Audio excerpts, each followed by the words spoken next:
చంద్రబాబు గారు జగన్మోహన్ రెడ్డి గారు ఇద్దరు బీజేపీ పార్టీకి మోడీకి బానిసలుగా తయారయ్యారు. ఇది వాస్తవం. ప్రత్యేక హోదా మనకు 10 సంవత్సరాల కింద రావాల్సిన అంశం. ఈ రోజుటి వరకు రాలేదు.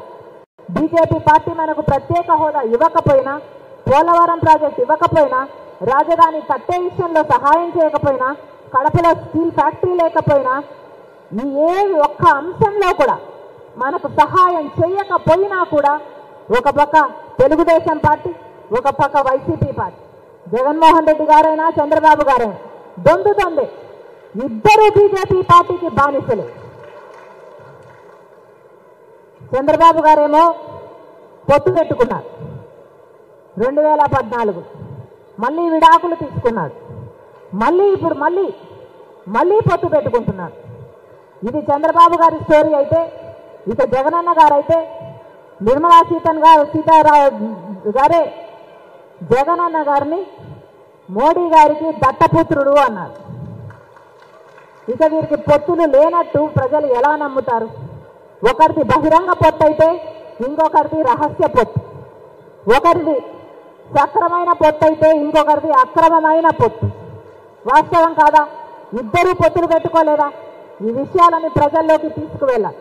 ఈ విషయాలన్నీ ప్రజలకు గడప గడపకు చేర్చాలి.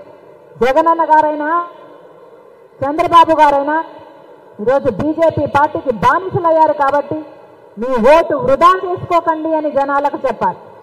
మీరు బీజేపీకి ఓటు వేయకపోయినా, తెలుగుదేశం పార్టీకి ఓటేసినా, వైసీపీ పార్టీకి ఓటేసినా అది పడేది మాత్రం బీజేపీ ఖాతాలోనే. మళ్ళీ బీజేపీ పార్టీ కేంద్రంలో అధికారంలోకి రావాలంటే వీళ్ళిద్దరికీ ఓట్లేయాలి. మళ్ళీ బీజేపీ పార్టీ రాష్ట్రంలో రాజ్యం ఏలాలంటే, ఒక్క సీటు గెలవకపోయినా మళ్ళీ మన రాష్ట్రంలో రాజ్యం ఏలాలంటే వైసీపీకి ఓటేయాలి, లేదా జనసేనకు ఓటేయాలి, లేదా టీడీపీకి ఓటేయాలి. ఎందుకంటే వీళ్ళ ముగ్గురు ఒకటే కాబట్టి. బీజేపీ అంటే వేరే ప్రపంచమంతా అర్థం ఉండొచ్చు, కానీ బీజేపీ అంటే మన రాష్ట్రంలో మాత్రం బాబు, జగన్, పవన్. ఈ విషయం తీసుకెళ్ళాలి. బీజేపీ అంటే బాబు, జగన్, పవన్. బీజేపీ ఎక్కడా లేదు, వీళ్ళల్లోనే ఉంది. కాబట్టి ఈ విషయాలన్నీ జనాలలోకి తీసుకెళ్లాల్సిన అవసరం ఉంది. ఈరోజు ముఖ్యంగా కాంగ్రెస్ పార్టీ ఇచ్చే గ్యారంటీల గురించి మాట్లాడటానికని మనందరం ఇక్కడ సమావేశమయ్యాం. ముఖ్యమైన గ్యారంటీ 10 సంవత్సరాల ప్రత్యేక హోదా.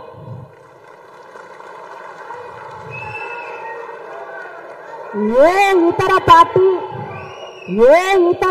ఈ విషయం గురించి మాట్లాడదు.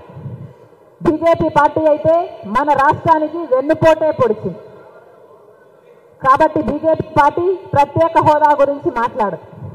చంద్రబాబు గారైనా జగనన్న గారైనా ఇద్దరు ఆ బీజేపీ పార్టీకి బానిసలుగా మారి ప్రత్యేక హోదా అన్న ఊసే లేకుండా చేశారు. కనీసం ప్రత్యేక హోదా అంటే ఇది అని అసలు ఊసే లేకుండా చేశారు. 10 సంవత్సరాలు అయిపోయింది. ఆ రోజైతే పొత్తు పెట్టుకుంటున్న రోజు చంద్రబాబు గారు చెప్పిన విషయం 10 సంవత్సరాలు సరిపోదు, 15 సంవత్సరాలు ప్రత్యేక హోదా కావాలి అన్నారు. కానీ ముఖ్యమంత్రి అయ్యాడు, కేంద్రంలో వాళ్ళతో పొత్తు పెట్టుకున్నాడు కాబట్టి మంత్రి పదవులు తీసుకున్నాడు. ముఖ్యమంత్రి అయిన తర్వాత ప్రత్యేక హోదాను పూర్తిగా మర్చిపోయాడు, ఊసరవాళ్ళలో మారాడు. అసలు ప్రత్యేక హోదా అవసరమే లేదు అని మంత్రులు చెప్పారు. రండి మూకుమ్మడిగా రాజీనామాలు చేద్దామన్నాడు. మూకుమ్మడిగా రాజీనామాలు చేస్తే ప్రత్యేక హోదా ఎందుకు రాదో చూద్దామన్నాడు జగనన్న గారు. ఆ తర్వాత జగనన్న గారిని నమ్మి ఓట్లేస్తే ఒక్కటంటే ఒక్క నిజమైన ఉద్యమమైనా చేశాడు ఆ ప్రత్యేక హోదా కోసం జగనన్న గారు? చేయలేదు. ప్రత్యేక హోదా గురించి ఒక్క నిజమైన ఉద్యమము చేయలేదు. ఈరోజు ఇంతమంది ఎమ్మెల్యేలు ఎంపీలు ఉన్నా కూడా ఒక్కరు కూడా రాజీనామాలు చేయలేదు. 23 మంది ఎంపీలను గెలిపిస్తే ఒక్కరు కూడా రాజీనామాలు చేయలేదు. వాళ్ళ పదవులు వాళ్ళకు ముఖ్యమైపోయాయి. స్వలాభము కోసం రాష్ట్రాన్ని తాకట్టు పెట్టేశాడు జగనన్న గారు. ఈరోజు ఒక్క కాంగ్రెస్ పార్టీ మాత్రమే ప్రత్యేక హోదాకి కట్టుబడి ఉంది. ఆంధ్ర రాష్ట్రానికి ప్రత్యేక హోదా రావాలి అని కాంగ్రెస్ పార్టీకి బలంగా ఉంది కాబట్టి రాహుల్ గాంధీ గారికి మరి ముఖ్యంగా ఉంది కాబట్టే, ప్రత్యేక హోదా గురించి ఇంతగా ఆలోచన ఉంది కాబట్టే అధికారంలోకి వచ్చిన వెంటనే ప్రత్యేక హోదా మీద మొట్టమొదటి సంతకం చేస్తానని చెప్పాడు రాహుల్ గాంధీ గారు.